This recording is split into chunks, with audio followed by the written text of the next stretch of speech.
अस्सलाम वालेकुम। अस्सलाम वालेकुम। वालेकुम सलाम सर। आवाज क्लियर आ रही है? सर। जी सर। जी सर। चलें, ये लास्ट टाइम हमने एक प्रॉब्लम सॉल्व की थी with partial differential equation with the help of fixed boundary conditions. फिर उसके बाद उसी सेम प्रॉब्लम को हमने सॉल्व किया with the help of derivative boundary conditions. तो उम्मीद है आप लोगों को उसमें कोई इशू नहीं होगा। अगर कोई प्रॉब्लम है तो आप लोग पूछ सकते हैं। तो आज हमने एक और पीडी को सॉल्व करना है with the help of mixed boundary conditions. अब मिक्स्ड बाउंड्री कंडीशंस में डेरिवेटिव्स भी इन्वॉल्व होंगे और फंक्शन पे कंडीशन भी इन्वॉल्व होगी। तो let us consider a problem. This one is a simple partial differential equation, one dimensional partial differential equation, time dependent है with boundary conditions. The first one is boundary condition at first node. 0 is the starting node, partial u over partial x, 0 t equal to 0. This one is derivative boundary condition. And second one is 2u 1t plus partial u over partial x 1t is equal to 8t e raised power minus t. तो अब ये mixed boundary condition है, इसमें derivative भी involve है और function पे भी कंडीशन है at last node. Last node is 1। तो बाउंड्री कंडीशन से हमें डोमेन का भी आइडिया हो जाता है कि 0 to 1 जो है x lies between 0 to 1 and initial condition is u of x0 is equal to 2 sin 2 pi x. अब इस प्रॉब्लम को हमने सॉल्व करना है फाइनाइट डिफरेंस मेथड से। तो इस पे हम फॉरवर्ड डिफरेंस स्कीम अप्लाई करते हैं। तो ये according to time uin plus 1 minus uin over delta t, और इसी तरह ये सेंट्रल डिफरेंस फार्मूला है for second order derivative. x involve है यहाँ पे, उसको xi पुट कर दें। इसी तरह यहाँ पे u है uin and t is replaced by tn. तो जो गिवन पार्शियल डिफरेंशियल इक्वेशन है वो डिफरेंस फॉर्म में इस तरह आ जाएगी। आफ्टर सिंप्लीफिकेशन ये 1/16 ओवर डेल्टा एक्स स्क्वायर, ये डेल्टा टी इधर मल्टीप्लाई होगा तो इस सारी टर्म को लैम्डा कह लें, जैसे हमने लास्ट टाइम लैम्डा से डिनोट किया था इस टर्म को। तो lambda into this three terms minus this one and last term आ जाएगी where lambda is equal to delta t over 16 delta x square. अब इसको थोड़ा सा क्या नाम है रीअरेंज कर लें इस इक्वेशन को। तो uin plus 1 is equal to lambda ui minus 1n plus this one uin common आ जाएगा और इसके जो कोफिशिएंट टर्म्स हैं वो ये आ जाएंगी plus lambda ui plus 1n plus delta t into something। इस इक्वेशन को A equation का नाम ले लें, दे दें। This one is denoted by as a equation as A. Equation A is the simplified difference equation to find the solution. अब इस equation A को हम यूज करके complete solution find out कर सकते हैं। अब complete solution find out करने के लिए हमें initial और boundary conditions दोनों को साथ साथ apply करना पड़ेगा। We need to solve A along with initial and boundary conditions. To consider the first boundary condition. First boundary condition क्या है, ये लास्ट लेक्चर में भी इसको हमने डील किया था। तो इस पे सेंट्रल डिफरेंस अप्लाई करते हैं स्कीम, क्योंकि इस डेरिवेटिव को हमने रिमूव करना है विद डिफरेंस। तो इसके लिए सेंट्रल डिफरेंस अप्रोक्सीमेशन यूज की, which one is equal to ui plus 1 raised power this one is not power n is for time minus ui minus 1 n, ये सबस्क्रिप्ट है, ये सुपरस्क्रिप्ट है, over 2 delta x is equal to 0।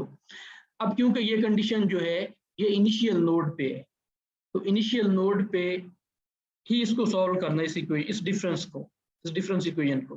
तो put i equal to 0 at initial node, i किसके equal है, 0 के equal है, because given equation is for only for first node. तो यहाँ पे 0 पुट कर दें तो 1n हो जाएगा minus u minus 1n equal to 0। अब इसमें u माइनस 1n ये जो नोड है ये फिक्टिशियस नोड है। लास्ट टाइम भी मैंने आप लोगों को बताया था कि ये एक्सटर्नल नोड है, डोमेन से बाहर है, क्योंकि जो हमारी डोमेन है वो 0 to 1 है, डोमेन इज फ्रॉम 0 to 1, और ये पॉइंट यहाँ पे पड़ा है -1। और अगर 1 से अबव चला जाए, जैसे आप इसको कह लें 1.25 है, बिकॉज h इज 0.25, तो ये पॉइंट और ये पॉइंट, ये दोनों एक्सटर्नल पॉइंट और फिक्टिशियस पॉइंट्स कहलाते हैं। तो इस पॉइंट पे जो वैल्यू u की है वो u-1n है। अब इसको हमने रिमूव करना है। तो रिमूव ये कैसे एलिमिनेट होगी? जो इसकी डिफरेंस इक्वेशन लिखी है बाउंड्री कंडीशन की, और जो हमारे पास डिफरेंस इक्वेशन a आई है, इन दोनों को सॉल्व करने से ये वैल्यू जो है u-1n ये एलिमिनेट हो जाएगी।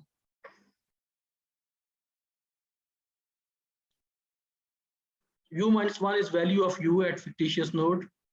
To eliminate this, put I equal to 0 in equation A, जो मेन डिफरेंस इक्वेशन हमने डिफाइन की ये वाले, इसमें I equal to 0 पुट कर दें। तो after replacing I equal to 0 we get this equation। तो यहाँ पे ये u-1n is replaced by u-1n। After simplification we get equation number 2।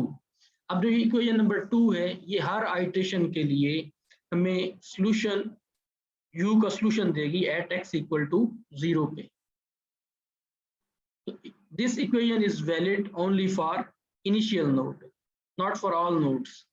ये सिर्फ और सिर्फ इनिशियल नोड के लिए इक्वेशन 2 वैलिड है।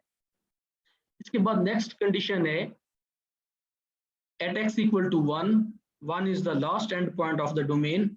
इस पे ये कंडीशन है, ये मिक्स्ड है, तो u1t पार्शियल u1t और partial x is equal to this one.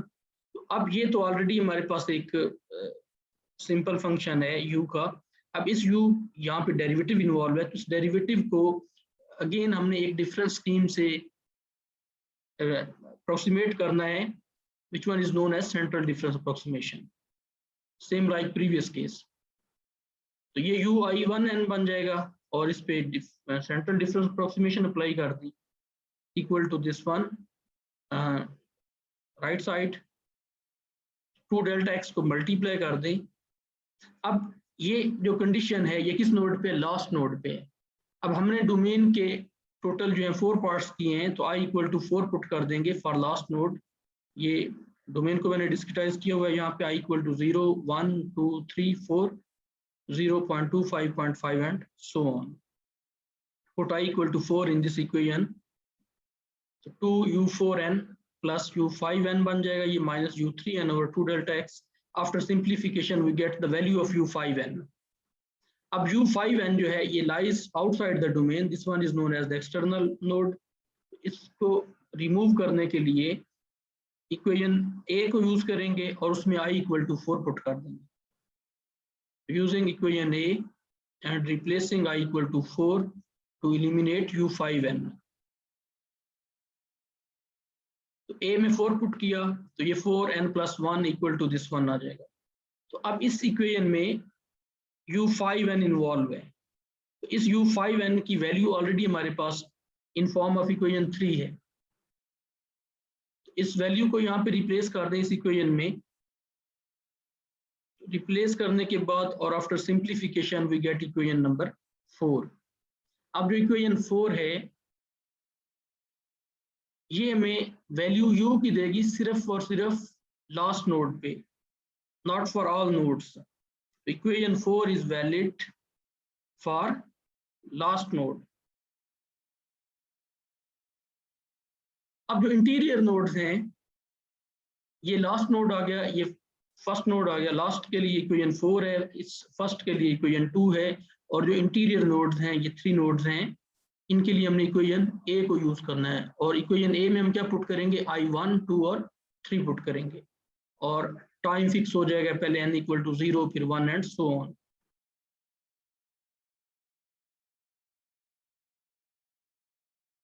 Equation 4 gives us values of u at last node, that is x4 is equal to 1। अब आइट्रेशंस के लिए हमें इनिशियल कंडीशन की भी जरूरत पड़ेगी, तो अब हम इनिशियल कंडीशन से कुछ वैल्यूज फाइंड आउट करते हैं। ux0 is equal to this one, इसको हम इस फॉर्म में भी लिख सकते हैं, जब x की वैल्यू 0 होगी u00 इज इक्वल टू, यहाँ पे x0 पुट कर दें, sin 0 is 0, u10 mean ux10, x1 is 0.25, तो यहाँ पे 0.25 रिप्लेस करें, its value become 2. Similarly for u20, 30 and 40, we get these 5 values for u. To find complete solution, we need to solve equation 2, 4 and a. अब 2 initial node पे value देगी u की, 4 last पे और a इंटीरियर नोड्स पे for first iteration.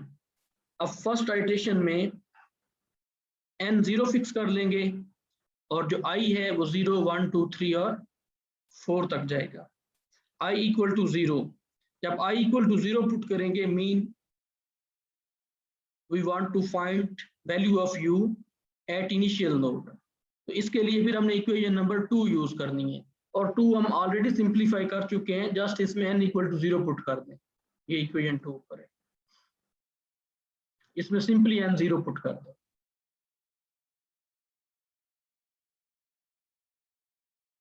n0 put, यहाँ पे delta x और डेल्टा t की वैल्यू हमने सेम ली है 0.25, तो लैम्डा की वैल्यू भी 0.25 ही आ गई।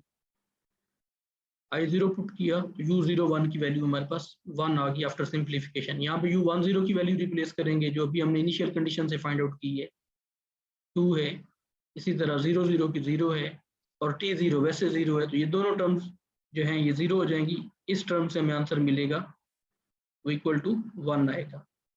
No i equal to 1, n fix रहेगा पहली इटरेशन के लिए, n0 फिक्स रहेगा जब तक i की वैल्यू 4 तक कैलकुलेशन नहीं हो जाती, तो i इक्वल टू 1 पुट करेंगे और ये इक्वेशन a में पुट करना है इसको, i इक्वल टू 1 को, u11 दिस वन, x1 इसको रिप्लेस करना है 0.25 से, डेल्टा t इज आल्सो 0.25, और ये इनिशियल वैल्यूज हैं u10, u20, अभी हमने इनिशियल कंडीशन से कैलकुलेट की हैं।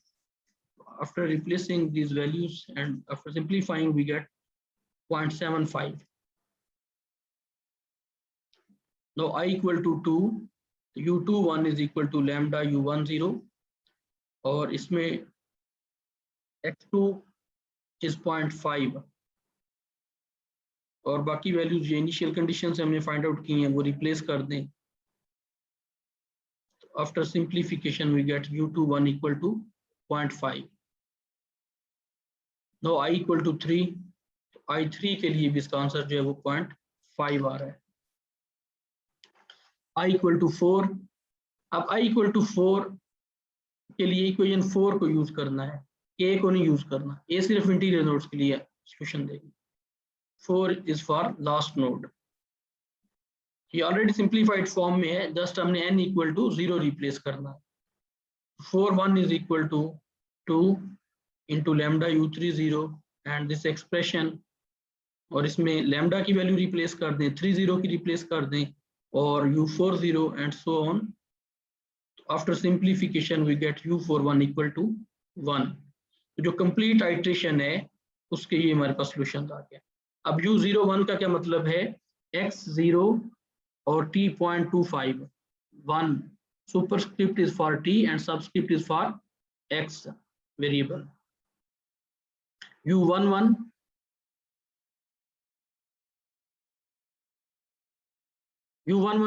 mean x is 0.25, t is 0.5, और u21 mean x is 0.5 और t is 0.5. Similarly, for second iteration, replace n equal to 1 और i 0, 1, 2, 3, 4. सेकेंड आइट्रेशन, इसी तरह थर्ड और फोर्थ आइट्रेशन ये आप लोगों ने खुद से कंप्लीट करनी है। अगर कोई क्वेश्चन है तो पूछ सकते, कोई क्वेश्चन है तो पूछ सकते हैं। सर ये पूछना था कि सर जब हम एंड पे टेबल बनाते हैं तो एरर सेम आना चाहिए सर, लाजमी? नहीं, ये जरूरी नहीं है एरर सेम आना चाहिए, ये जरूरी नहीं। सर वो पिछले क्वेश्चन में एरर सेम नहीं आया था। नहीं, वहां पे हमारे पास आइट्रेशंस की वैल्यूज भी तो सेम आई थी ना, मसलन वहां पे ऐसे हुआ है कि I2 और I3, आई थिंक I2 और I4 इस तरह का, सॉरी I1 और 3 के लिए सेम थी, ऐसे ही है ना, जो हमारे पास U2 और U4 आई थिंक है या 3, उन दोनों के लिए वैल्यू सेम आई, बाई चांस सेम आई है। ये जरूरी नहीं है कि वो हर जी सर, जी सर, ये ठीक है जरूरी सर। नहीं है। जैसे यहाँ पे हमारे पास ये दो सेम आ गई हैं वैल्यूज, ये कोई जरूरी तो नहीं है। अब अगर ये सेम है तो मे बी अब इनके जो क्या नाम है वो एग्जैक्ट सोल्यूशन है वो सेम नहीं होगा, एग्जैक्ट सोल्यूशन इनका सेम नहीं होगा, लेकिन प्रीवियस प्रॉब्लम में हमारे पास एग्जैक्ट सोल्यूशन और जो न्यूमेरिक सोल्यूशन है वो सेम आ रहे थे, इसलिए उनके जो डिफरेंसेस थे या जिसको आप एरर कह रहे हैं वो भी सेम ही थे। Okay sir. और कोई क्वेश्चन? तो अब इस प्रॉब्लम को आप लोगों ने क्रैंक निकलसन मेथड से और बैकवर्ड डिफरेंस से भी सॉल्व करना। तो नेक्स्ट टाइम इंशाल्लाह हम सेकंड ऑर्डर 2 डायमेंशनल इक्वेशंस को देखेंगे। अस्सलाम वालेकुम।